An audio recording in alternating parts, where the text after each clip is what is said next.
Hector the Snail. Once, there was a snail who wanted to be fast.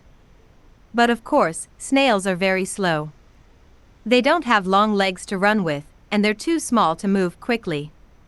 They can't even jump. But this snail, whose name was Hector, had an idea. He decided he would go to a wizard and ask him to swap bodies with a faster animal. If he could swap bodies with an ostrich, then he'd be really fast. So Hector the snail traveled to find a wizard. He had to travel very far. He went through towns, where people said, "You, a snail." Sometimes, people almost stood on him. He went through deserts, where he became very dry and found it hard to move. He went through caves, where it was very wet and birds tried to eat him. In one of these caves, he found a wizard without a name. Hector the snail had always thought that wizards were very important people. They had nice clothes and long, clean beards, so of course they had names. But this wizard was very short, had no clothes, and when Hector asked what his name was, he said, "I don't need a name." "Are you really a wizard?" said Hector. "Of course."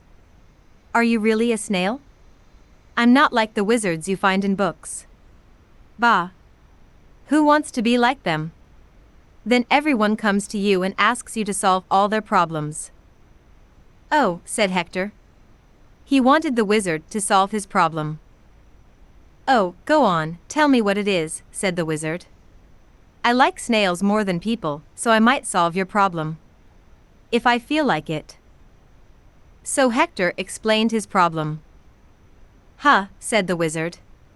"Well, that's new. But there's just one small problem. I can only swap you with another animal if that animal wants to swap bodies." "Really?" "Yes. I'm a good wizard, see? If I swapped your body with an ostrich, I don't think that ostrich would be very happy. And you're not going to find any ostrich who wants to swap bodies with a snail, I think. Anyway, you don't know how to move like an ostrich. You would look very stupid." "Oh," said Hector. "Oh dear," said the wizard. "Am I really getting sad because of a snail? Look, I can help you in another way." "I don't think you can," said Hector. "All I really want is to be fast." "Well, yes, I can't make you fast," said the wizard. "But why don't you just ride on an ostrich's back? It'll be easier to find an ostrich who will let you ride on their back than an ostrich who will let you swap bodies with them." "What a good idea," said Hector. "Thank you, Mr. Wizard. Please, call me Bartholomew. I do have a name, actually. I just don't like telling most people." So Hector went to find a friendly ostrich so that he could ride on its back. But the ostriches lived in hot places, and they had never seen a snail before. They thought he was a horrible thing, and when he asked if he could ride on their back, they tried to eat him.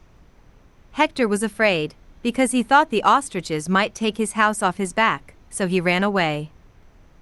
Finally, Hector found a farm with many horses on it. He stopped to take a drink of water, but the horses were not happy. "Hey, that's our water," they said. "Go away, you horrible snail." "He's not a problem," said one of the horses. "Look, he's so small and thirsty. Let him drink." So the other horses left, and Hector talked to the nice horse. "I'm Chestnut," said the horse.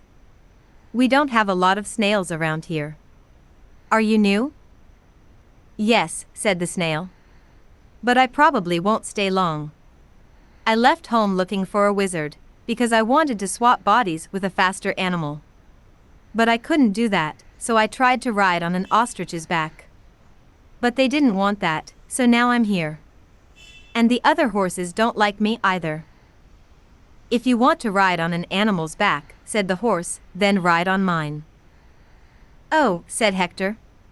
"If it's okay, I would love to. But you probably have humans who want to ride you as well. I couldn't ride your back very often." "I hate the humans," said Chestnut. "Children. I can never run fast when they're on my back, because they get afraid, and some of them kick me. Kick you? But you're so beautiful. I know, said Chestnut. I'll tell you what. If you can find a way to free me, then you can ride on my back for the rest of your life. So Chestnut and Hector thought, and Hector had an idea. In the night, Hector ran all over Chestnut's body. Actually, it took him a very long time. Chestnut laughed, because it felt very strange to have the snail move all over his body. In the morning, the horse looked different. He had snail trails all over him. When the humans saw him, they were very surprised. Oh no, is he sick? Asked one of the girls. Chestnut coughed and lay down on the ground. We'll have to take him to the doctor, said a human man. So they took Chestnut out, and when the humans weren't looking, he ran. Hector was on his back, and they ran far away from the farm. Because Hector had traveled this way before, he knew where to go. He took Chestnut to a forest where the humans would never find them. Oh, I'm free, said Chestnut. That was so much fun, said Hector. You were so fast. I felt like I was flying. And so from that day on, Hector and Chestnut were best friends. Every day, Chestnut went for a run with Hector on his back. When the humans tried to take Chestnut back to the farm, Hector made clever plans to stop them, so the horse was always free. They lived happily ever after.